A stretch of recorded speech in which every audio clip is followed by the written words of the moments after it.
आज कुछ हेल्दी लेकिन टेस्टी बनाते हैं। तो आज हम चावल की नहीं लेकिन ज्वार की इडली बनाते हैं।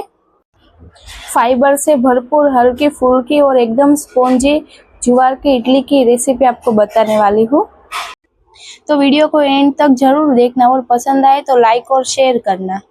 सबसे पहले हम 1 कप ज्वार लेंगे, उसमें 1 चम्मच मेथी दाना डालेंगे और 1/4 कप जितनी उड़द दाल डालेंगे। सारी चीज़ों को 2-3 बार धोने के बाद 3-4 ग्लास पानी डाल के 5-6 घंटे के लिए भिगोने रख देंगे।